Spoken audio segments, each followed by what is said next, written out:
இருக்கு பாருங்க, மாதுளம் பழத்துல ஒரு சொட்டு சொர்க்க தண்ணீர் இருக்கிறது. எந்த மாதுளம் பழமா இருந்தாலும் அதை முழுசா தின்றணும், அதுல சொர்க்கத்துக்கு தண்ணி இருக்கு, மிஸ் பண்ணிடக்கூடாது என்று ரசூலுல்லாஹ் சொன்னாங்க.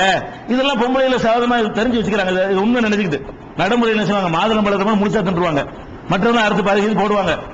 ஒரு விதையை கூட வீணாக்க கூடாது, உள்ள சொர்க்க தண்ணி இதுல இருக்கும், ஏதாவது ஒண்ணு இருக்கும், அது நம்ம சாப்பிட்டு தீரணும்னு சொல்லி அந்த மாதுளம் பழத்தை திங்க வைக்கிறதுக்காக என்ன செய்யறது, அது சொர்க்கத்து தண்ணி இருக்கு, முழுசா சாப்பிடுப்பா அப்படின்னு சொல்லி நீ சொல்லி தொலைச்சிட்டு போ. அதுக்கே ரசூலுல்லாஹ் இருக்கிற சொர்க்கத்தை இருக்கிற அது முழுசா சாப்பிட்டா நல்லது அப்படிதான் சொல்லிட்டு போ அப்படி சொல்றது. இது மாதிரி அதே மாதிரி நீங்கள் சாப்பிடும் பொழுது ரொட்டியோட கண்டிப்பா திராட்சையை சேர்த்துக் கொள்ளுங்க. இதுக்கு ரசூலுல்லாஹ் வந்தாங்க. எதோட எதை சேர்க்கிறது, மிளகாவுல போட்டுக்கிறங்க. சமைத்து பார், அது என்ன நினைச்சிட்டாங்கன்னா ரசூலுல்லாஹ் அந்த சமைத்து பார் நிகழ்ச்சி நடத்த வந்த மாதிரி நினைச்சுக்கிட்டாங்க. இதோட அதை சேரு, அதோட இதை சேரு. இதுக்கு ரசூலுல்லாஹ் வந்தாங்க.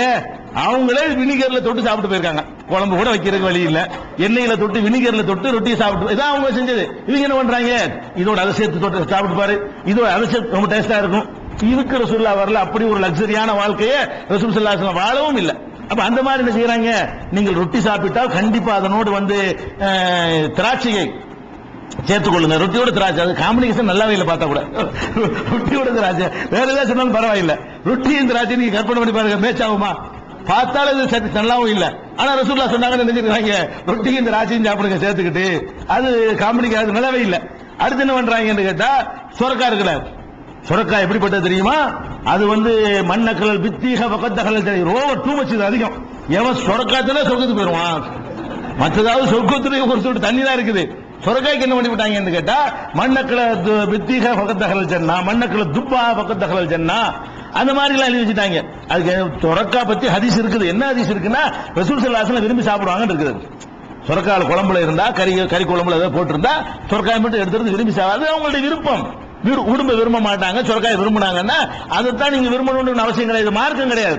அவங்களுக்கு அது பிடிக்கும், அவங்களுக்கு அந்த டேஸ்ட் பிடிக்கும், சில டேஸ்ட் அவங்களுக்கு பிடிக்காது, அவ்வளவுதான் அதுல மேட்டரை தவிர இதுல சொரக்காய்க்கு ஒரு சிறப்பு அதனால சொர்க்கத்துக்கு போயிடலாம்னு சொல்ல முடியுமா?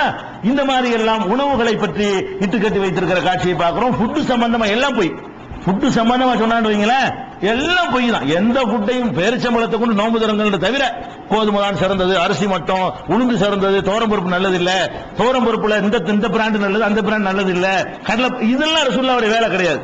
இப்படி சொன்னதாக எவனாவது விட்டு அடிச்சான்னு சொன்னா, அது மாதுளையை சொன்னாலும் சரி, கோதுமையை சொன்னாலும் சரி, உருளைக்கிழங்கு சொன்னாலும் சரி, கத்திரிக்காய் சொன்னாலும் சரி, இதை பற்றி ரசூலுல்லாஹ் சொன்னாங்கன்னு சொன்னால் அவன் நபி ஸல்லல்லாஹு அலைஹி வஸல்லம் அவர்கள் பெயர்ல இட்டுக்கட்டி கொண்டிருக்கிறான். அந்த டியூட்டி அவங்களுடைய டியூட்டி கிடையாது, அதுக்கு அவங்க வரவும் இல்லை. இதெல்லாம் அளவுகள், இதெல்லாம் நீங்க அறிவிப்பாளர்னு பார்க்க வேண்டியதில்லை, எந்த கிதாபையும் தேட வேண்டியதில்லை, நீங்களாகவே ஆய்வு பண்ணி தெரிந்து கொள்ள வேண்டிய விஷயம் இது மாதிரி உள்ளது. அதே மாதிரி மருத்துவம், ரசூலுல்லாஹ் மருத்துவம் செய்யறதுக்கு வந்தாங்க. நபிகள் நாயகம் உள்ளத்து மருத்துவத்துக்கு வந்தாங்க. என்ன மருத்துவம்? நபி ஸல்லல்லாஹு அலைஹி வஸல்லம் அவர்கள் உள்ள நோய் இருக்கு பாருங்க, கள்ளம் கபடம் போசல் பொறாமை, அந்த மாதிரியான தப்பான சிந்தனைகள், அதுகளில் இருந்து மனிதனை எப்படி தூய்மையாகிக் கொள்வது, அவனை எப்படி பக்குவப்படுத்திக் கொள்வது, அந்த சித்தாந்தத்தை சொல்லி தர வந்தாங்க. அது ஓகே. நோய்க்கு வைத்தியம் பண்றது வந்தாங்க இல்ல. அவங்களுக்கு என்ன செய்யல, நம்ம பார்த்தோம்னு சொன்னா அவங்க செஞ்ச அந்த வைத்தியத்தை நம்ம நீங்க செஞ்சோம்னா நம்ம டேஞ்சரா கூட ஆயிரும். அந்த காலத்துல அதைத்தான் செய்ய முடியும்னு செஞ்சாங்க. உதாரணத்துக்கு சொல்வதாக இருந்தால், அவங்களுக்கு உகது போர்ல வெட்டு போடுறாங்க, கன்னத்துல பயங்கரமான இப்படி வால் இறங்குது, வெட்டு இறங்கி உள்ள வால் போய் பல்லெல்லாம் உடைஞ்சி வாய் இப்படி கிழிஞ்சி ரத்தம் ஊத்தி அவங்க மூத்தாயிட்டாங்கன்னு சொல்ற அளவுக்கு மூர்ச்சையாகி விழுந்து அப்படிலாம் நடந்தது. ஒரு பயங்கரமான தாக்குதல் அவங்களுக்கு ஏற்பட்டது உகது போர்ல. மூத்தாயிட்டாங்கன்னு வதந்திகளை சஹாபாக்கள் ஓட்ட முடிச்சிடுறாங்க எல்லாருமே. அந்த நேரத்தில் பாத்திமா ரலியல்லாஹு அன்ஹா உஹது களத்தில் நிக்கிறாங்க. அவங்க என்ன பண்றாங்க, நாங்கள் அந்த ரத்தம் ஓடுவதை நிறுத்துவதற்காக வேண்டி பேரிச்ச மரத்தினால் செய்யப்பட்ட பாய் இருக்குல்ல, ஓலப்பாய், அந்த ஓலையினால் செய்யப்பட்ட பாயை எரித்து அந்த சாம்பலை எடுத்து அதை வச்சு பூசி இறுக்கமாக கட்டினோம், ரத்தம் வடிவது நின்றது அப்படிங்கிறாங்க. இதுல மார்க்கத்துக்கு ஏதாவது சம்பந்தம் இருக்கா? இதுல அந்த காலத்துல இதான் செய்ய இயலும்.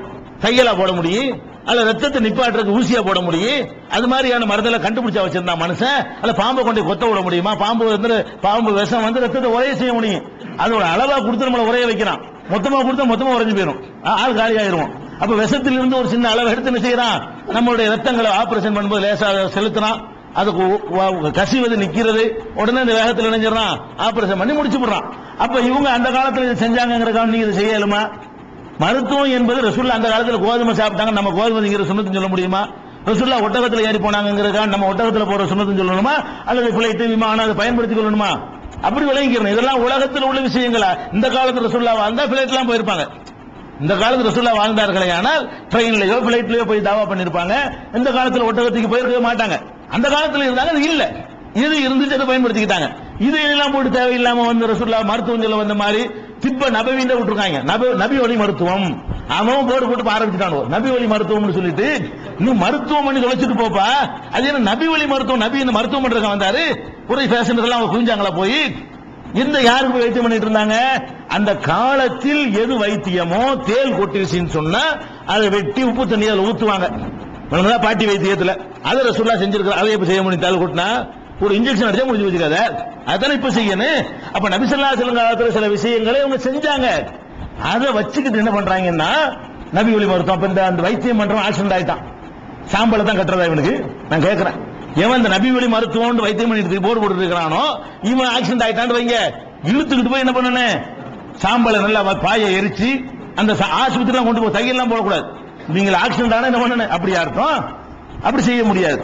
அதனால வந்து மருத்துவத்தை பத்தி எல்லாம் சொல்றாங்க. ஆனா மருத்துவத்தை பத்தி ரசூலுல்லாஹ் சொல்லி இருக்கிறாங்களான்னா எதுல வந்து வஹீயின் மூலமாகவோ வேற ஏதோ ஒரு அனுபவத்தின் மூலமாகவோ அதுல ஒரு சிறப்பு இருக்குது என்று அவர்கள் கருதினார்களோ அப்படி ஒரு 2-3 பொருளை பத்தி சொல்லி இருக்கிறாங்க. அதுதான் ஆதாரம் இருக்குது. எதை பத்தி சொல்லி இருக்கிறாங்க? பேரிச்சம்பழத்துல அஜ்வான்னு ஒரு வகை இருக்குது. பேரிச்சம்பழத்துல பல வகை இருக்குது. இப்ப நெல்லுல இருக்குல்ல, சம்பாங்கிறான், குருவாங்கிறான், 5008ங்கிறான், 5020ங்கிறான், பொன்னிங்கிறான், பாசுமதிங்கிறான், எல்லாம் அரிசி தான். அரிசியில பல வெரைட்டி இருக்கு பாருங்க, தரத்தை பொறுத்து. ஒண்ணுல இல்லாத ஒரு சிறப்பு ஒண்ணுல இருக்கிறது. மென்மையா சில வயிற்றுல நல்லா இறங்கு, சிலது நல்லா சத்தா இருக்கும், சிலது பசி தாங்கு, சிலது விலை கம்மியா இருக்கு. இப்படி எல்லாம் பல மாதிரி குவாலிட்டி இருக்கிற மாதிரி பேரிச்சம்பழத்திலையும் நம்ம பார்க்கிற ஒரு குவாலிட்டி மாத்திரம் இல்ல, நிறைய வகை வகையா என்ன செய்யுது பேரிச்சம்பழத்துல குவாலிட்டி இருக்கிறது. அதுல வந்து மதீனாவில் விளையக்கூடிய அஜ்வா என்று சொல்லக்கூடிய ஒரு வகை ரொம்ப உயர்ந்தது. இன்னைக்கு இதை வச்சு பயங்கரமான காசு இருக்கு. அஜிக்கு போறவங்கள்ட்ட கேட்டா என்ன செய்யும்? அஜ்வான பயங்கர டபுள் ரேட், ட்ரிபிள் ரேட், மற்ற ரேட் மாதிரி விற்கலாம். இந்த அஜ்வாவை எல்லாம் விரும்புறாங்க என்ற காரணத்துக்காக வேண்டிய ரசூலுல்லாஹ் சொன்னதுனால உண்மையில சொல்லியிருக்கிறாங்க. ரசூல் ஸல்லல்லாஹு அலைஹி வஸல்லம் அவர்கள் அஜ்வாவை பற்றி புகழ்ந்து சொன்ன காரணத்தினால் அந்த அஜ்வாங்கிறது மட்டும் நீங்க வாங்கினா ட்ரிபிள் மடங்கு விலை இருக்கும். மற்ற பேரிச்சம்பழத்தை விட என்ன இருக்கு? 3 மடங்கு 4 மடங்கு விலை வச்சு தான் விற்கிறாங்க. நம்மளும் ரசூலுல்லாஹ் சொல்லிட்டாங்கிறதுக்காக வாங்குறோம். சரி இருக்குன்னு சொல்லுவோம். என்ன சொல்லியிருக்காங்க? யார் ஒருத்தர் காலையில சுபஹா அதிகாலையில தினசரி 7 அஜ்வா பேரிச்சம்பழத்தை, அஜ்வானா கண்ணங்கரை கருப்பா இருக்கும், நல்ல டேஸ்டா தான் இருக்கும், அது வித்தியாசமான பழமா இருக்கும். அப்ப அஜ்வா என்ற வகை அந்த குவாலிட்டியை வந்து ஒரு 7 தான் சாப்பிடுறாரு. ஒரு நாளைக்கு 7, காலையில ஒரு நாளைக்கு 7 பேரிச்சம்பழம் சாப்பிட்டால் அன்றைய தினத்திலே அவனுக்கு விஷத்தால் ஏற்படுற பாதிப்பு வராது. அன்னைக்கு சாப்பிட்டு அன்னைக்கு ஏதோ தேல் கொட்டுருச்சுன்னா அன்னைக்கு ஒண்ணும் செய்யாது, அல்லையோ அன்னைக்கு மட்டும். அப்ப அது சாப்பிட்ட பிறகு நிவாரணம் கிடையாது. அது ஆல்ரெடி நீங்க சாப்பிட்டுக்கிட்டீங்கன்னு சொன்னா அந்த விஷ முறிவு தன்மை அதில் இருக்கிறது. ஒண்ணு வச்சுக்கலாம், விஷ முறிவு தன்மை இருக்கும் போல இருக்குது. அது நீங்க சாப்பிட்டீர்களே ஆனால் அதுல வந்து உங்களுக்கு விஷக்கடி அன்றைய தினத்தில் விஷம் உங்களை அணுகாது. அதே மாதிரி ஒலா சிகுருன், இந்த சிகுருங்கிறான்ல சூனியம் பண்றதுங்கிறது, சூனியத்துக்கு முக்கியமான பாயிண்ட் வந்து மனசு தானே. மனசு அப்படியே அடிச்சு பலவீனம் இருந்தா உளுந்துருவோமா இல்லையா? அந்த மாதிரி உளுந்துருவோம். மன வலிமை இருந்துச்சுன்னு சொன்னா பொய் சொல்றான் போடான்னு போயிருவோம்.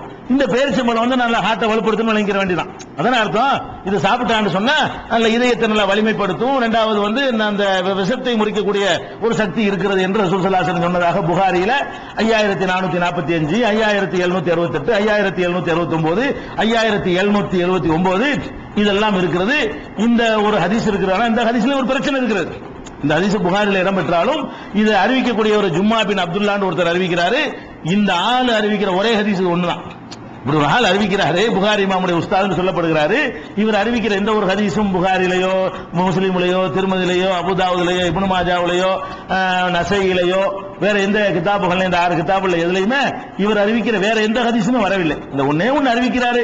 அதனால அதுல ஒரு டவுட் கொள்ளக்கூடிய அறிஞர்கள் இருக்கிறார்கள். ஒரு ஆளு ஒரு வித்தியாசமான யாரும் சொல்லாத ஒரு விஷயத்தை ஒருத்தர் சொல்றாரு.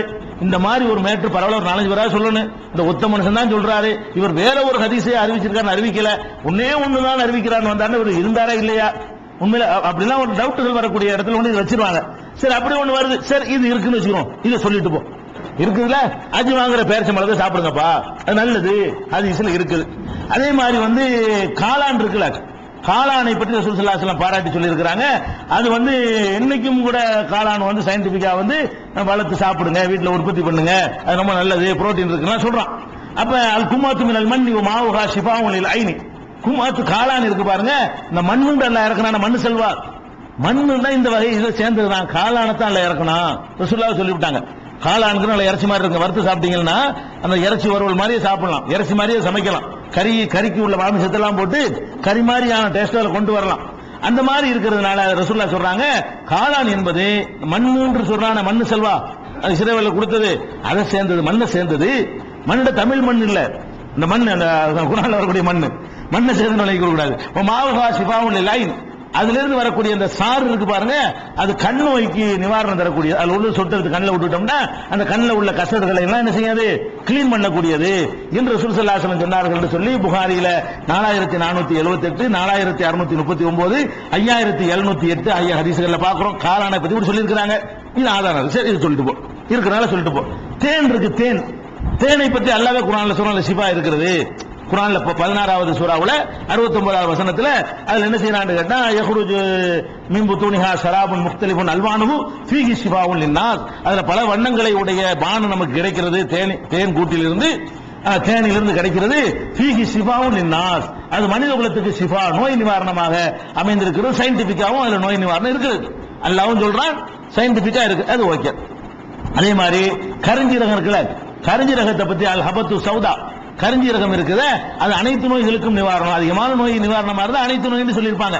அது மாதிரி அனைத்து நோய்களுக்கு நிவாரணம், மூத்த தவிர அனைத்துக்கும் நிவாரணம்ங்கிறாங்க. நிவாரணம் மருந்து அதை பயன்படுத்த வேண்டிய விதத்தில் கண்டுபிடிக்கணும். அதுல நிவாரணம் இருக்கிறது, அதுக்காண்டி அது திங்கிறன்னு அர்த்தம் கிடையாது.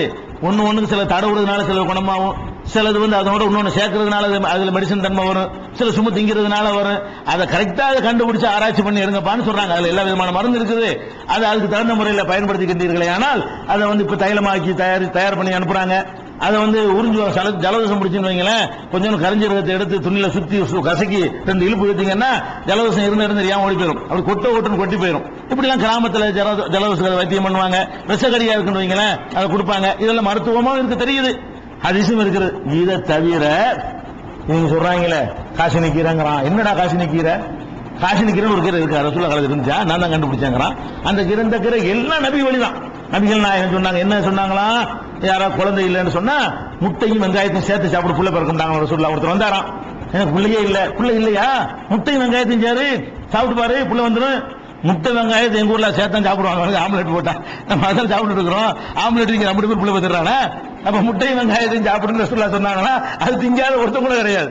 அப்ப 50 பேருக்கு புள்ள இருக்குமா இல்லையா?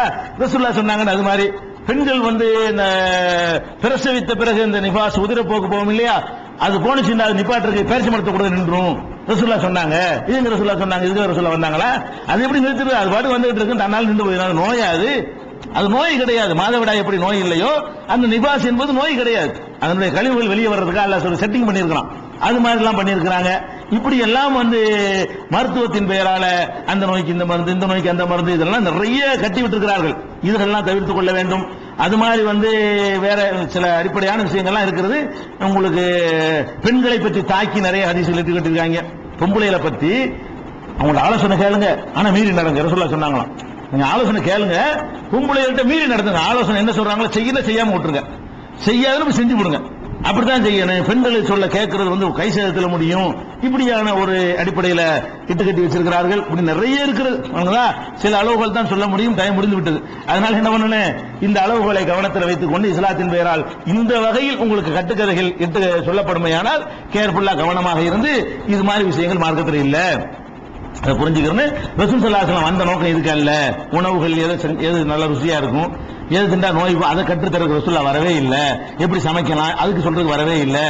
எது ஹலால் எது ஹராம், எது உனக்கு அல்ல அனுமதிக்கிறான், எது அனுமதிக்க மாட்டான், இந்த மாதிரி மேட்டர்களை சொல்லித்தரதான் வந்தாங்க என்று விளங்கி கொண்டோமேயானால் இது போன்ற குழப்பங்கள் இருந்து விடுபடலாம்.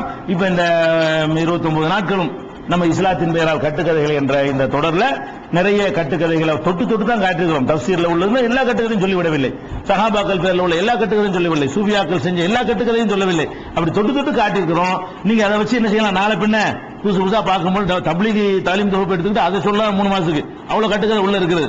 நீங்களும் இந்த அடிப்படையை வைத்துக் கொண்டு என்ன செய்யலாம், ஆய்வு பண்ணி தெரிந்து கொள்ளலாம். அல்லாஹ் ரப்பல் ஆலமீன் இந்த செய்த அறிந்து கொண்ட அந்த கட்டுக்கதைகளை விளங்கி அதிலிருந்து விடுபட்டு குர்ஆன் ஹதீஸை தவிர மற்ற எல்லாத்தும் சந்தேகத்துக்குரியது என்ற அடிப்படையை புரிந்து கொண்டு குர்ஆன் சொன்ன அடிப்படையில் வாழக்கூடியவர்களாக உங்களையும் என்னையும் ஆக்கி அருள் புரிவானாக. வாஹிரு தாவானா அல்ஹம்துலில்லாஹி ரப்பில் ஆலமீன். அஸ்ஸலாமு அலைக்கும்.